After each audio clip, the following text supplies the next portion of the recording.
And we'll just get going. So welcome to college log rolling tournaments, Make a Splash. For those of you that don't know me already, my name is Abby Delaney, and I am the founder and president of Key Log Rolling.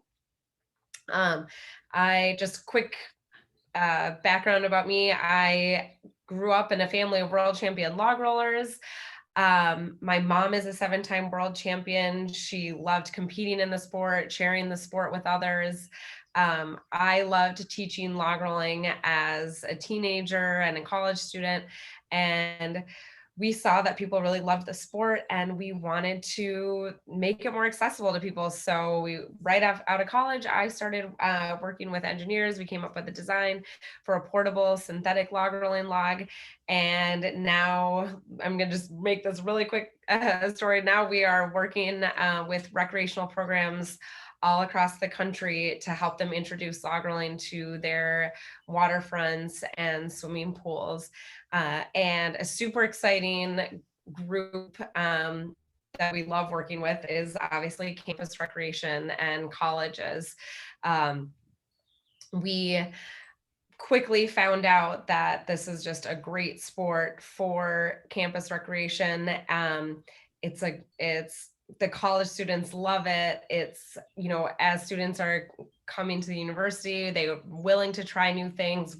Potentially we're varsity athletes in high school, but not competing anymore in college and looking for a new sport.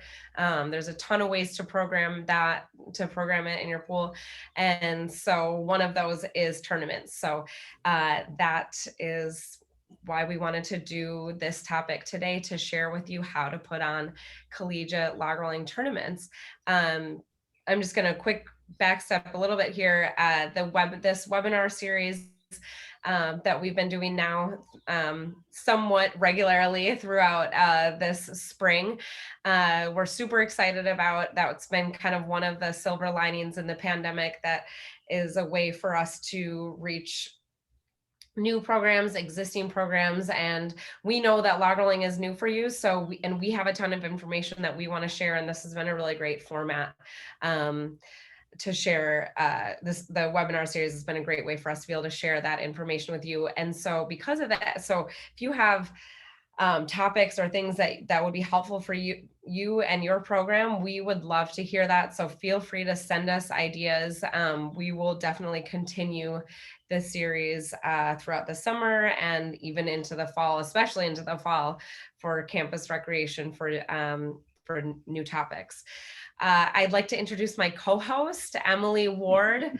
Campus Rec Aquatics Extraordinaire is her very embarrassing unofficial title that I gave her.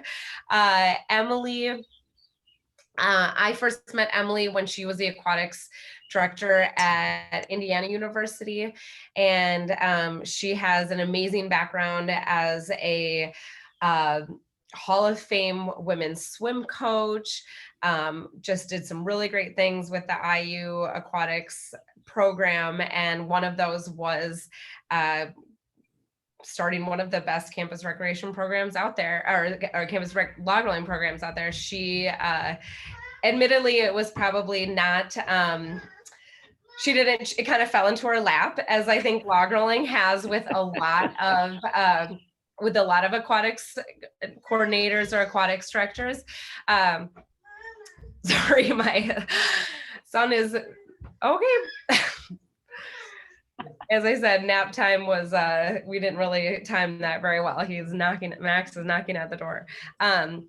But Emily's campus rec director saw key log rolling at a Big Ten rec sports conference and was like, we want to bring this to IU. And I think she just went ahead and bought 6 of them and said, hey, Emily, guess what I bought you? 6 log rolling logs. And Emily was like, okay, what do I do with these? And so we connected and had a great time working together. And then eventually Emily came and worked for Key Log Rolling and has been very instrumental in the growth of the sport at the collegiate level and just competitively as well. She's been consulting with us on starting a new governing body and different formats for tournaments and that kind of stuff. So it's been really exciting. Emily, anything that you want to add or share? No, you did a great job. Thank you. Okay, so let's get started. Here. Okay, so when you are thinking about starting or putting on a log rolling tournament, as with anything, I think it helps to think about what are your goals and priorities for the tournament. Do you have a program that's been kind of running smoothly and you want to take it to the next level? Are you trying to create an event around the tournament? Are you trying to grow your intramural and or aquatics offerings?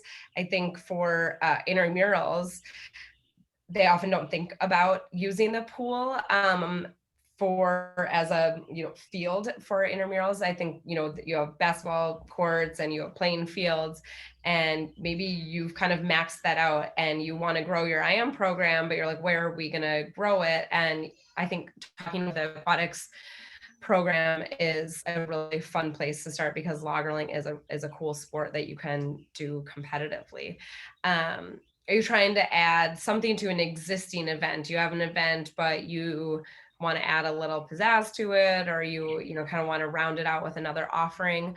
A fun, easy little pop-up log rolling tournament is a great thing to add. Are you trying to draw a new audience to your aquatics program? A lot of times in the swimming pool, if you're not already an existing swimmer, lap swimmer, competitive swimmer, you might not think about going to the pool for your fitness or recreation. And so log rolling is very captivating, attention grabbing, and that might be a way to get new either athletes or just students, recreationalists into the pool. So I think it helps to think about what are you trying to achieve, and then you might be able, and then pick the tournament format that best suits that. So I think it helps to start out. I know log rolling is so new for people, and I oftentimes forget that people don't even necessarily know what is a log rolling match or what is a log rolling tournament. It's pretty simple, thankfully. Log rolling is two people on one log, and you're each trying to be the last person on, or the person to make the last foot contact with the log. A match is typically 2 out of 3 or 3 out of 5, what we call falls, which is like a round. You cannot step on or cross the center line. You cannot make intentional contact with your opponent. And a lot of times people are like, are you facing the same way or facing different ways or opposite directions?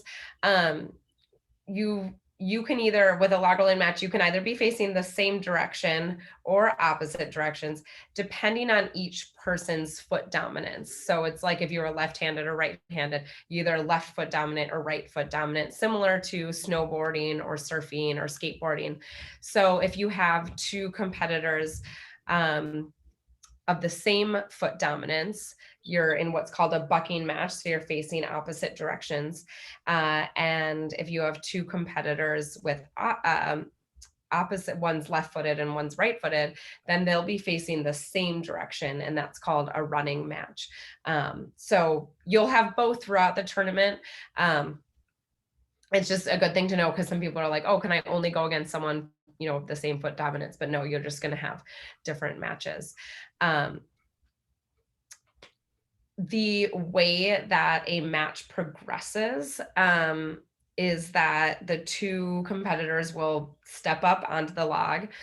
You usually have one person, an official or referee holding the key log steady. Once the two competitors are up and steady, the official will have a starting cadence, something similar to ready, steady, letting go. They'll let the two rollers make sure again that they're neutral. Once they see it's neutral after they've let go, then they'll say roll. And that's when the time starts. There are time limits in log rolling for the number of training fins that you have. So you first start out, if you're starting out, let's say a beginner log rolling match, you'll start with 3 training fins.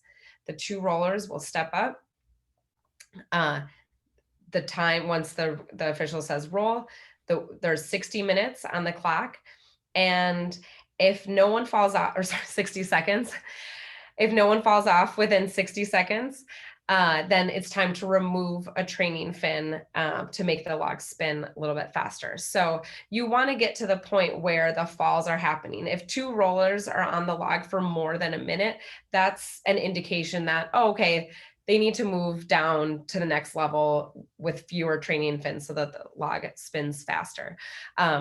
So for example, 2 rollers, get on, the time starts. If after 30 seconds, someone falls in, then they just get back on with 3 training fins again, and the 60 seconds starts over. The next fall, if they elapse the 60 seconds, then the official will blow the whistle or say time, then they'll remove a training fin, and the match progresses like that. Is there if you have any questions, just throw them into the chat and, or the Q&A, sorry, and we'll answer them as we go through, or we'll just answer them all. If they are applicable for right now, I'll answer them, and then, but if not, we'll just throw any questions in, and we'll definitely make sure we answer them all at the end. So that's how a log rolling match works. A tournament, a log rolling tournament, there's a couple different formats that you could do. At a really basic level, you could have a head-to-head, just single elimination bracket. That's a good format for some really just kind of like basic fun pop-up tournaments. You don't have to worry about the double elimination and all that kind of stuff. Just do a single elimination head-to-head bracket. A round robin format, though, is another great format for a log rolling tournament, so that everyone gets a lot of rolling. They get to roll everyone. And again, just round robin, you're just tallying everyone's scores against each other, and then whoever wins the most matches at the end wins. You can also do like round robins with pools. So if you have a bigger group, you could do different pools with smaller groups. Then they each do round robins, and then the winner from each round robin pool will roll each other in the finals. So it's kind of fun. You can kind of play around with some different formats depending on, how many competitors you have. But we're happy to also, like, if you were to put on a tournament and you have all the people signed up and you want to consult with us on that, we're happy to give some input on kind of like what some of the best format is for your particular tournament. Do you have anything to add to that, Emily? Well, the thing I'd add is when I first ran my own solo tournament, it got a little confusing to me in the rush of the tournament, because it is such a new sport to the participants. One thing I did discover, though, is despite the fact that it's a new sport to the college students, we were running the collegiate tournaments, they totally were all on board to help facilitate the tournament. They learned how to officiate really quickly. They had a lot of enthusiasm in officiating, in scorekeeping, and making sure that the correct score was being delivered up to the boards, etc. So that really makes the tournaments run well. And that was a relief, I think, for me and for all of us when we started the collegiate tournaments, that the students got it really, really quickly, which made the tournament run well, even though it was a brand new concept to most of the students participating. Mm-hmm. Yeah, I agree. And I think that it's fun to bring in, other student groups sometimes into the tournament as officials or scorekeepers. And it's a great way to teach like the broader campus recreation community about log rolling and involve them in it. And let me jump in, Abby, because that's a great reminder. When we ran the collegiate tournament series, in every instance, we connected with the host's intramural staff, and they then recruited some intramural officials, could be flag football, could be basketball, volleyball, whatever, who volunteered to come in and learn how to officiate log rolling. And then I think we did a 45-minute workshop for them. They got to roll a little, they learned about it. But that was a really neat thing because they had an official's mindset. They take a lot of pride in their officiating. And when the tournament was done and we left, the host and still had these students that knew how to officiate, and they were in the intramural team. So if the intramural team wanted to run some pop-up tournaments, you already had some students that knew how to do that and how to teach others. Great. So you have the basic format of the tournament, but I think there's, if you've been on some of our other webinars, we've talked a lot about this continuum from play to instruction to competition. And we've talked about that in the sense of like instruction and programming, or different programming opportunities. But I think it also plays out within the types of tournaments themselves. So at first you might have these just more playful tournaments that are not super competitive. They're like brand new beginners. And then your program might move into more like instructional type of tournaments where you're really, maybe it's a group that has taken a log rolling class throughout the semester, and at the end of the class, they're going to put on a tournament. And then you ultimately might move into more of the competition. And that's, that would look like a club sport or like a club sport team, or where you're actually hosting an intercollegiate tournament where you have other universities and other clubs competing. And so that's kind of fun because that's a great way, if you think about it in that sense, that's a great way to kind of build tournaments within your university as well. And so we're going to just talk about each one of these. So that playful, in that play sphere would be more, again, considered beginner. This could be participants that are seriously brand new, that have never tried log rolling before. It's great for events like Welcome Week or Rec Fest. Whoever is there, if you're gonna, like, let's say at Welcome Week, you have your inflatable pool set up. That's another webinar we did that you can check out, and we'll probably do another one.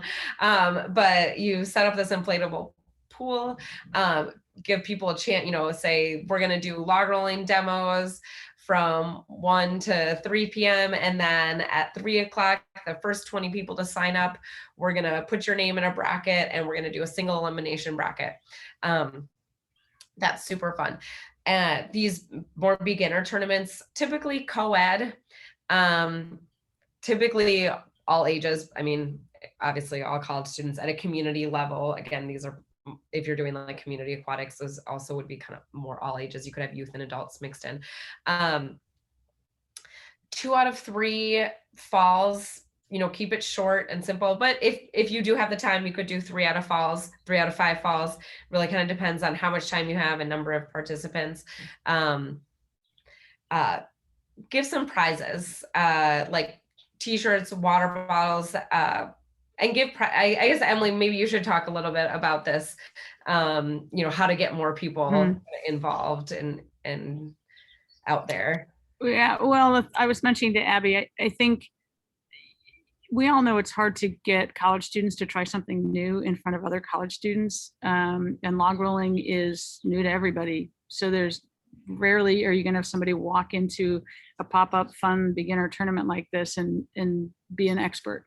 So an incentive is that every participant's going to get something. You might have something that's like a higher value thing for your winner, but motivate everybody, reduce the barrier to entry so that they just think it's fun. They're not worried about embarrassing themselves in front of their friends. Anything you can do like that will really help your participation. Mm-hmm. We would, at RecFest, we would log roll because it was really, really hot in August. We'd have everybody got an icy freeze pop. And they were like, great, I'll do that. I'm so hot right now. And then the winner would get, a t-shirt. And I think another just kind of like easier or little tip for this type of thing would be, once you have everyone that's signed up that's going to do the tournament, just do a quick, again, since they've never log rolled before, just do a quick huddle up. Okay, everyone that's going to compete, this is how a log rolling match goes. You're each going to be on the log. We're going to hold it. You step up. We're going to say ready, steady, roll. And you don't even have to worry about the time or anything, because these matches won't go longer than a minute. So you don't need to worry about like, some of those other, more, once students get more competitive, then they're going to like want to be following the rules much more strictly. But for this, it's just fun. So it's just put the 3 training fins on. You don't even have to explain the timing part of it. Just say, okay, we're going to hold the log. You're going to step up. We're going to say ready, steady, roll. And the last one on is the winner. We're going to do 2 out of 3. And then, it's single elimination. So just if you win, just stick around for your next match. And it can be as easy as that. It's fun that you put a simple whiteboard and bracket, or if you do have an iPad, there's a lot of iPad apps. You can just type in everyone's name and it'll spit out just a random drawing. And that works. And then you'll see here in this photograph, we had, for one kind of pop-up tourney, we had just a sign even out front of the pool when people were doing demos that explained about log rolling competition. So people could be doing the demos, and they could, as they were waiting in line, they're watching and reading that, and they're like, oh, okay, maybe I'll sign up for the competition. And that works pretty well. Abby, can I add something as you transition? When you guys think of beginner stuff, I have to make the assumption we're all trying to build participation, whether it's participation in aquatics or intramurals or whatever the linkage is. And this is your one time to get people interested who've never seen it before, particularly at a welcome week or a rec fest. So it's to your benefit to already have established during the semester, is there a day of the week and a time of day that these students know they can go to the pool and continue to log roll for fun, an informal open rolling time, and promote it at this event. So have posters with a QR code so they can just take a picture of it rather than handouts. Just keep telling everybody that, so that not only the kids that participate who think, man, that was really fun, I want to do that again, they know when they can, but even the people who are watching who weren't willing to participate in front of everybody, but they kind of want to try it, they have a place to go. If you run the tournament and then you say, oh, okay, we're going to have open rolling, you've missed the mark. And I say that because we did that before. We ran a tournament, we had tons of kids, or at Welcome Week, tons of kids watching, everyone was into it. And we were like, wow, this is so popular, we should start an open rolling time. A week later, we had that conversation. Now I had no way to contact 100 and something kids that were watching us roll to let them know. So we really had to climb a hill that year to get people in. So lesson learned. Yeah, no, that's a really great point. And it doesn't necessarily, also, I'm just going to add one more before we go on about the beginner stuff. It doesn't necessarily need to be in this like if you have more of a recreational or leisure pool, where students are just hanging around, especially for like, universities that are in warm weather climates that, Saturday afternoons, and they're at an outdoor pool, and you think that people are kind of hanging out and it looks like a good time, maybe go on the loudspeaker and say, hey, we're going to do a pop-up log rolling tournament, and we're going to have 30 minutes. We're going to put the log in 30 minutes for people to try. And then if you want to be in the tournament, we have a whiteboard here and we'll put you in the bracket. So that's another, again, kind of one of those beginner pop-up tournaments. It doesn't necessarily always need to be in this like inflatable pool situation. You can do it in your existing rec pool. So moving on to more of what the intermediate tournaments would look like. I think that, as I mentioned before, this is more of like that instructional sphere where, it's not necessarily the first time people have tried log rolling. They'll have had some experience, but it could be very minimal. For example, just one class or workshop or a clinic. These tournaments, though, again, could still, they could either, you could have a gender division or men and male, female division, or it, again, could just be co-ed.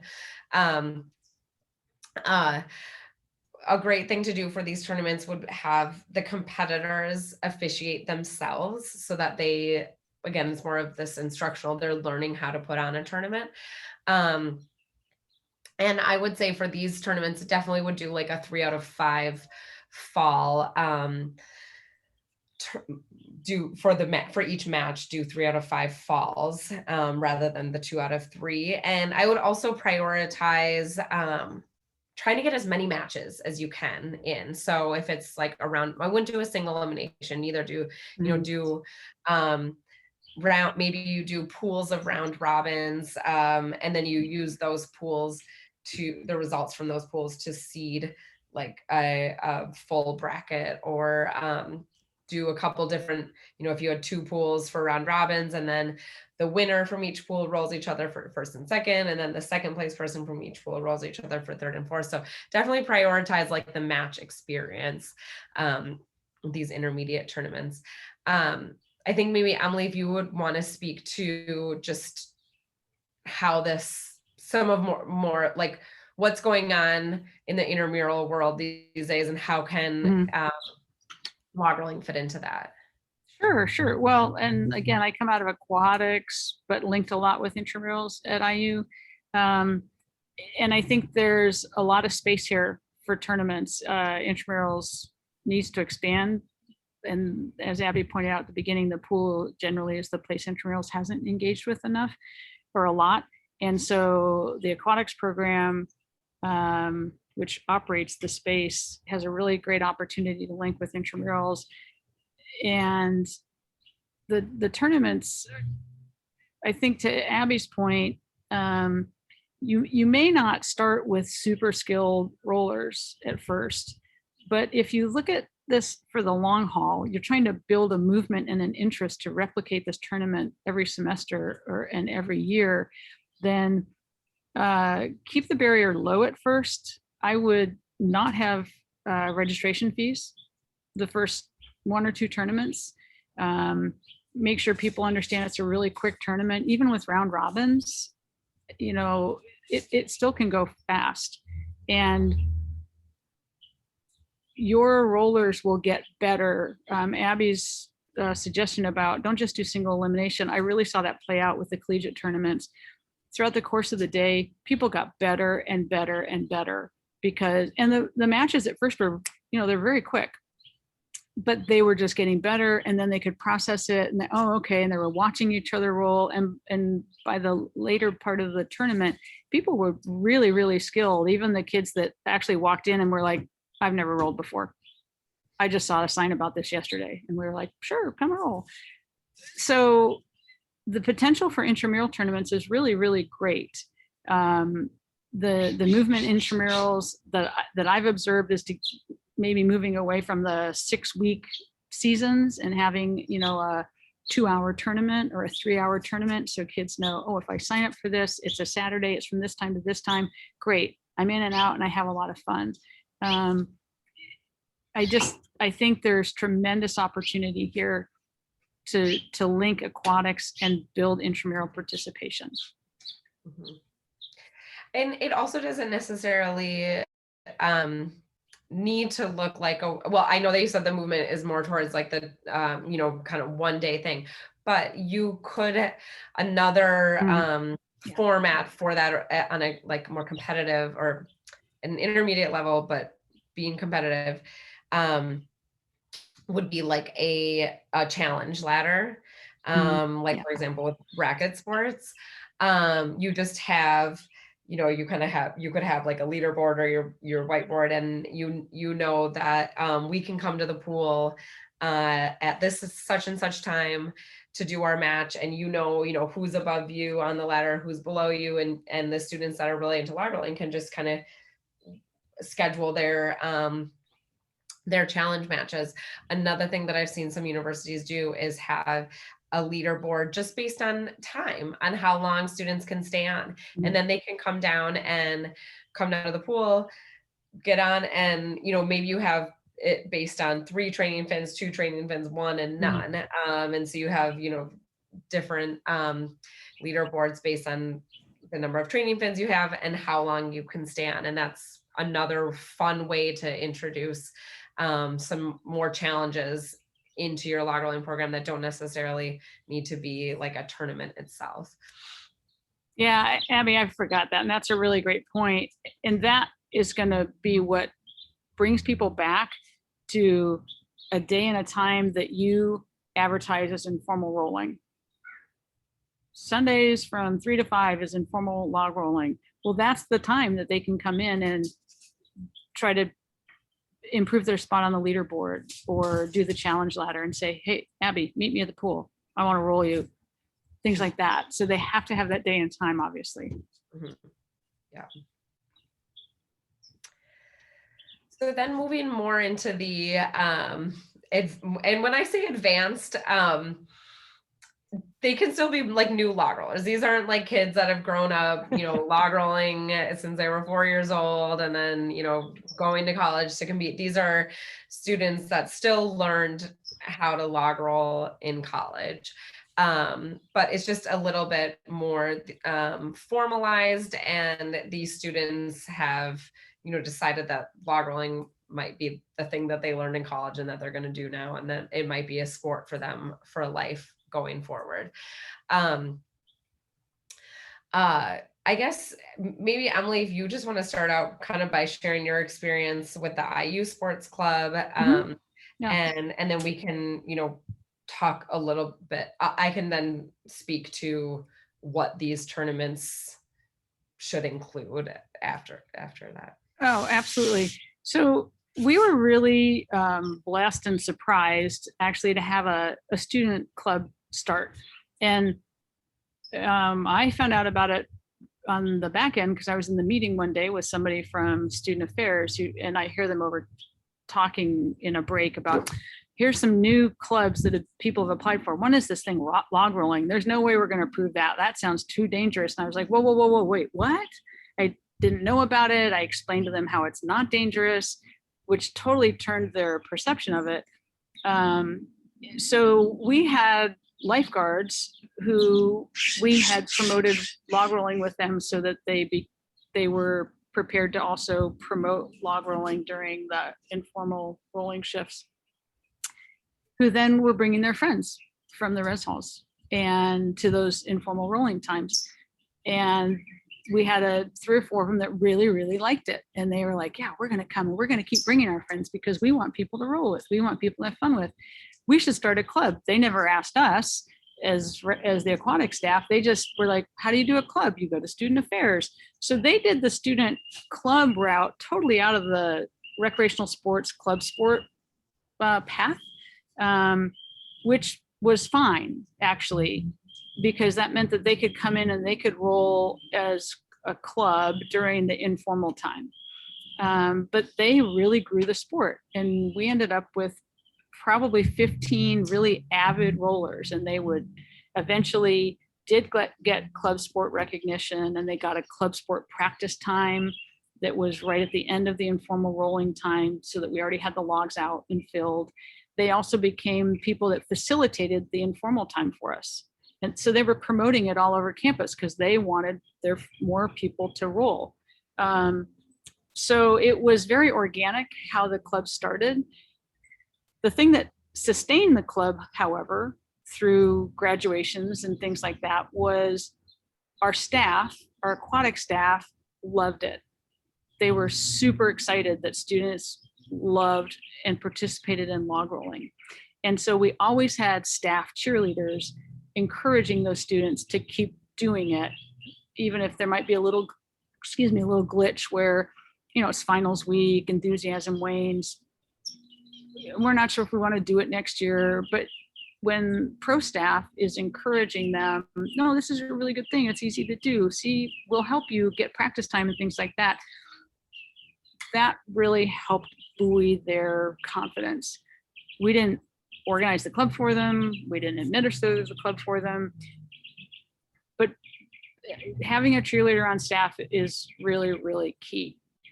So if you can find a cheerleader in your aquatics program who's like, yes, I love that students log roll.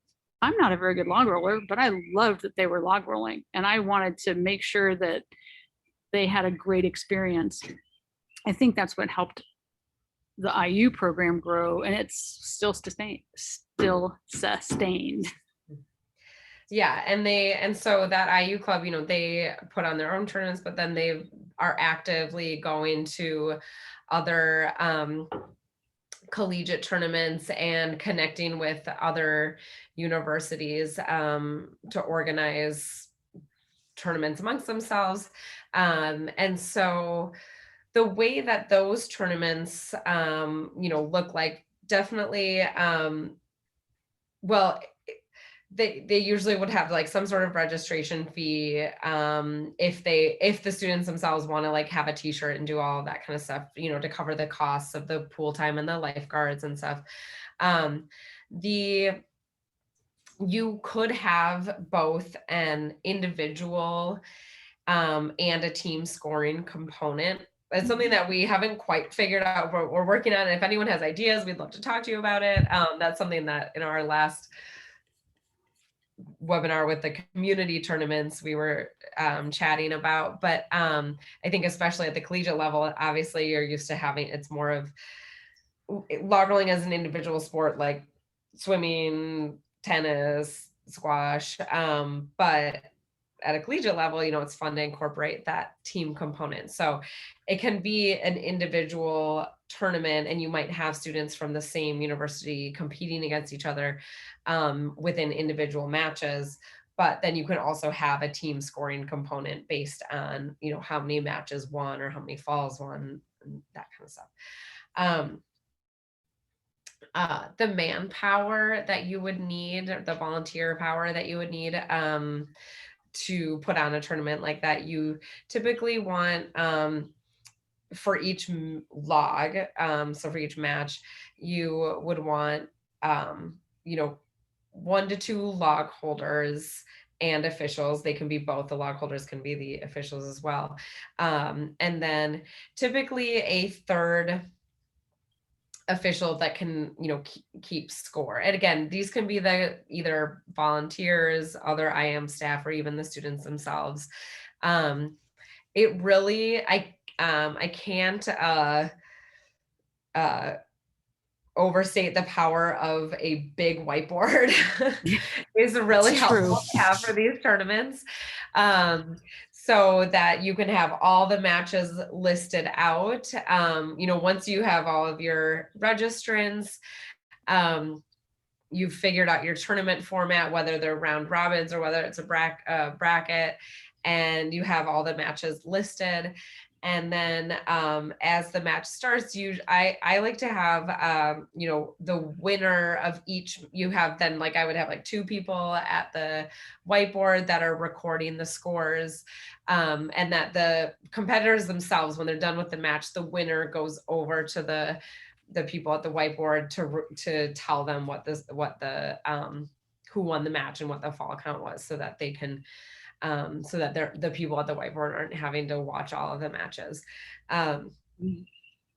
It also is helpful to have someone on the mic, on the speaker system that's, one, announcing who's on deck, who's up, to kind of keep the matches progressing.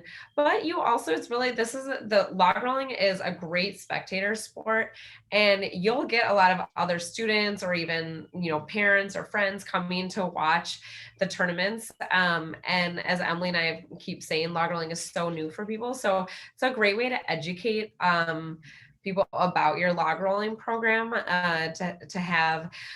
One fun thing that we did for the collegiate series was we connected with some of the improv groups on campus. And, they were super funny, and we, gave them a little bit of background about log rolling and about the sport. And then they came and they were on the mic, and they were super fun and funny to have. And again, it was a great way to incorporate other groups on campus and teach them about log rolling and have it really be like a whole campus event. The a cappella groups came and sang the national anthem. And again, the intramural officials did the officiating.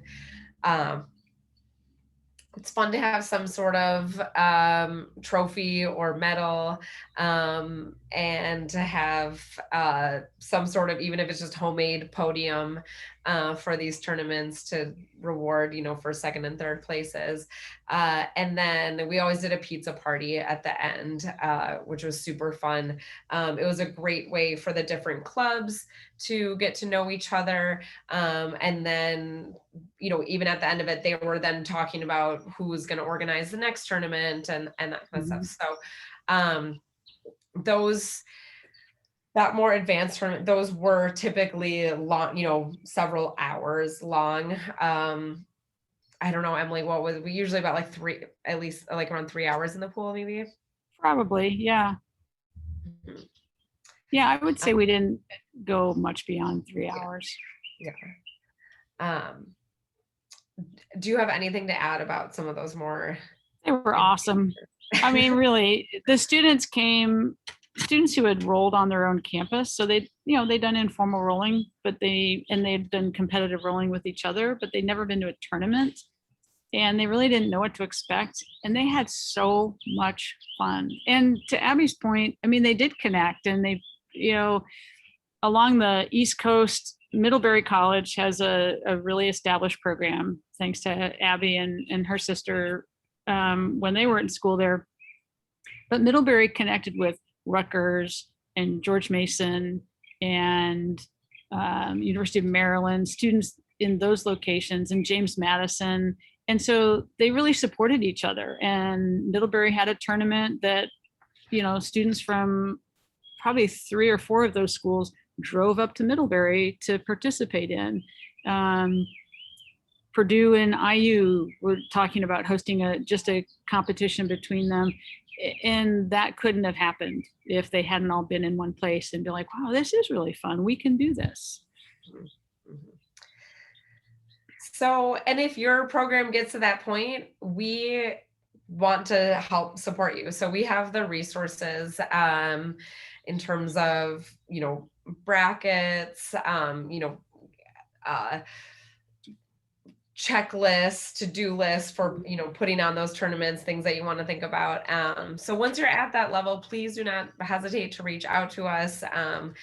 Our mission and vision is to grow log rolling into an Olympic sport. And we know that we have a long way to go, but we think colleges are a huge part of that. So if there's anything, as you start to think about putting on your own tournaments, we definitely want to hear from you, and we want to help, promote your tournament as well. And we have, we obviously have the lists of who all the other programs are in colleges and stuff. And so we can, help promote your tournaments and put other universities in touch with you so that they can send students as well. But even those basic tournaments too, we want to help out with also those pop-up tournaments, the instructional tournaments, we can be there. So I'm just going to end by kind of scrolling through some photographs of some of the tournaments we've done and just kind of commenting on them a bit so you can get an idea of what they look like. If you have any questions, put them into the chat right now, and I will, and we'll just answer them. And we'll go from there. So let's see, what do we have up first here? Yeah, so these were these were 2 different tournaments, part of the Collegiate series. One was UC Santa Barbara, or no, that was at UCLA. The girl from Santa Barbara won. UT Dallas hosted another one. So we had a lot of colleges, universities in Texas that came up for that.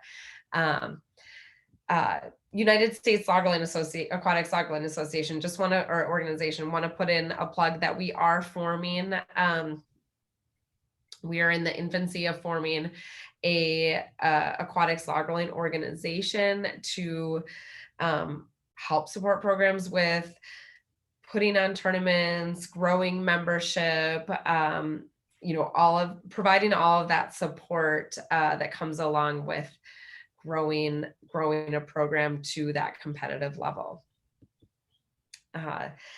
This tournament was at Purdue, and you can see this is kind of like one of the final ones. Again, everyone's sitting around the pool watching the matches. Great spectator sport.